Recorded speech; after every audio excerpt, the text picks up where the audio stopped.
Yan po mga guys, magandang umaga po sa lahat at magandang araw po. Meron po tayong may 25 cent.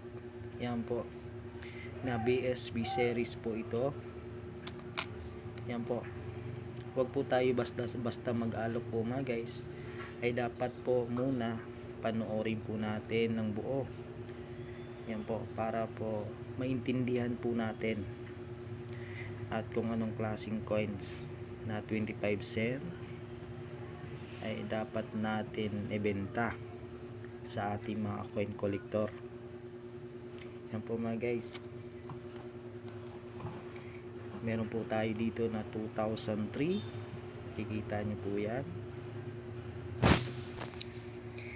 Yan, makikita nyo po yan, 2003, yan 2003 po ito, at ito naman po ay 2004. Dalawa po yung 2004 po natin dito, at dito naman po mga guys, and at ito hindi na po masyado makikita. Ito ay 2014 and 1998, 2001. Yan po mga guys.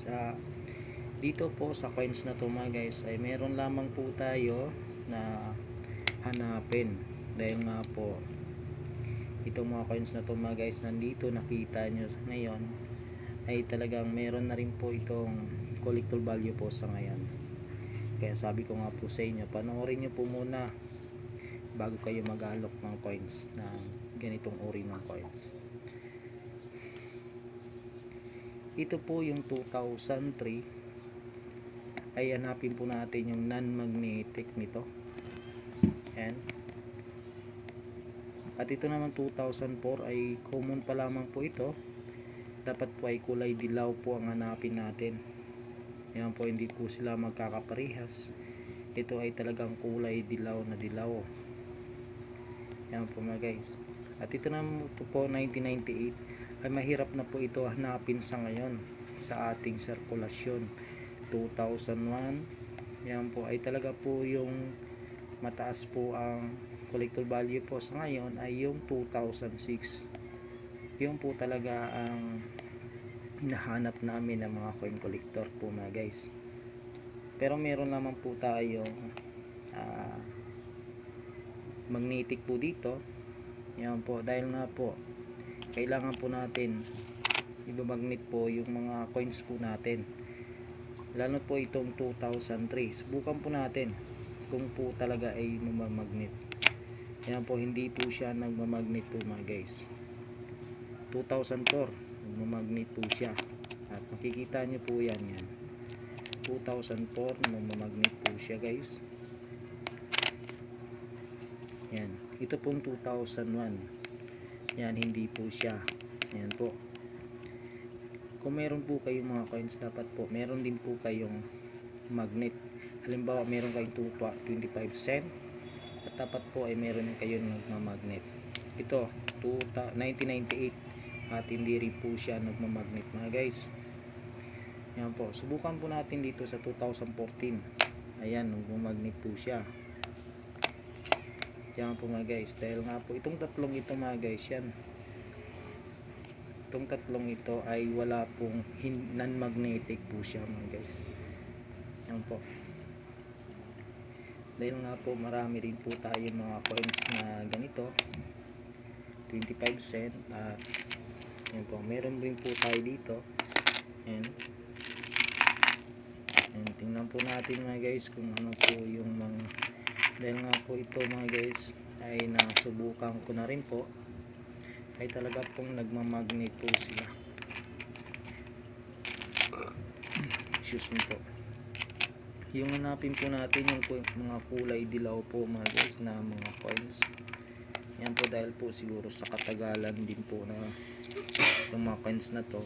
Ayan, kung meron po kayo mga ganitong uri ng coins mga guys, ay yan, ibabagnet po nyo. Yan, katulad po nito ay magnetic po siya. Yan, tulad din ito. Pero meron lamang po tayo na coins na non-magnetic siya.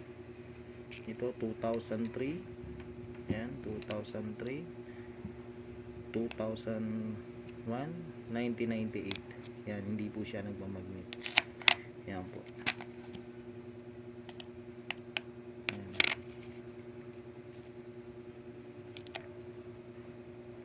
Sana po ay panoorin nyo po ito para mas maintindihan pa po natin yung 25 cent, dahil po marami nag-alok na ganito, na ganyan.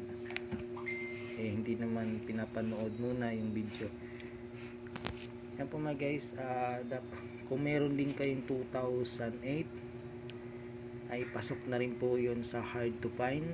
2006 ay yung 2006 mga guys ay talaga po yun po talaga yung mas mataas na po ang collector value po, yung 2006 na 25 cent na BSB series. Yan po mga guys, kung meron po kayo nito, yung 2003 na kagaya po nito na ay good condition po siya mga guys, ay kulay dilaw po siya. Yan, kulay dilaw po ito. Yan, nakikita niyo po sa coins ay talaga pong good condition po siya mga guys. Hindi po kagaya sa mga coins natin dito, nakikita nyo. Yan. At ito naman po yung 2001 ay talaga po nakakahirap na rin po ito hanapin. Yan po. At ito po 1998. Yan po mga guys, sana po naintindihan nyo po kung anong klaseng mga coins ay dapat natin i-send o ibenta. Yan, swertihan lamang po mga guys kung meron kayong 2008, pasok na rin po yun, 2007 at saka yung 2006 po. Yung 2010 din po mga guys, baka po sakali na meron kayong 2010 ay pasok na rin po yun sa ating sa hard to find na hinahanap natin. Hinahanap na rin po ng mga coin collector. Yun po mga guys. Yung mga kagaya po nito mga guys, huwag nyo pong sasayangin yung mga ganitong uri ng coins na mga commemorative coins, dahil darating ang araw po ay masasabi na rin natin ito na hard to find na rin po ito, dahil nga po itong mga klaseng coins ay meron pong ginto po nito. Yan, dahil nga po pwede po bilhin po sa inyo at lang na po yung rare po nito, at meron pong talaga pong meron ding million po nito mga guys, dahil nga po merong ginto na may halong ginto po ito mga guys, yung ganitong uri ng coins, at lalo na po yung non-magnetic po nito. Kaya wag po natin ito baliwalain mga guys, yung mga ganitong uri ng coins na 25 cent. Yun po. Kung makikita nyo po na meron pong nag post po nito, yan po, at yung coins niya po mga guys ay meron po siyang ginto. Yung coins niya po mga guys, meron po yung ginto na yan. Yung mga ganitong uri ng coins ay meron pong ginto na kahalo po nito. Yan, yung hanapin natin yung non-magnetic. Kung meron po kayo niyan, non-magnetic po mga guys, yan po ay masasabi natin ay meron po siyang halo. Yan, ay napakataas po ang value po nito, yung non-magnetic po. Dahil ito pong lahat ng ito, nakikita nyo po dito, ay nagmamagnet po siya mga guys. Ito, nagmamagnet po yan. Kaya lahat po ito nasubukan ko na po at tinitingnan ko na po lahat. Yan, nagmamagnet po siya. Kung meron po kayong mga coins na 25 cent na hindi po siya nagmamagnet, yan po ay isend nyo na po para po pag-uusapan po natin yan. Yan, dami po kasi yan, magnet po siya. Meron po kasi akong magnet dito na maliit. Yan, ito po, ito yung ginagamit ko po mga guys na pang magnet ko po. Ayan po. Dahil ito, wala po talaga yan. Yan, kahit ano, yan. Tingnan po natin, yan, ayaw. Dito naman, yan, ayaw din. Dito naman, yan, ayaw din po. Pero lahat ng ito nandito yan. Yan po mga guys, kung meron po kayo, yan, pag-uusapan po natin yan. At lang na po yung 2006 po mga guys na BSP 25 cent. Yun po talaga ang mataas. Yung kasama po sa ating listahan 2006, 2007, 2008, yun po ay tsaka yung 2010.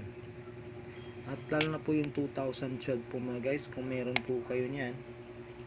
Yan po, sana po ay kung makita nyo po itong video ito mga guys, yan 2012, 2007 2007, 2006, 2008, 2010, yun po talaga ang pasok na po sa hard to find na 25 cent.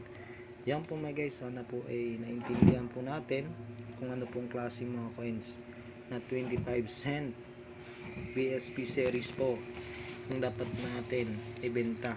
Kaya nga po, yan, kung meron po kayo nito mga guys, pakisend na lamang po sa ating comment section. Yan po, para po yun po natin ay may check po mga guys. Kapag meron kayo ay pag-uusapan po natin yan. Yan po mga guys, salamat po sa lahat. Yan po, and sana po ay nakabigay po ako sa inyo ng idea tungkol po sa mga BSP series na 25 cent na currency. Yan po mga guys, salamat po and God bless po sa lahat.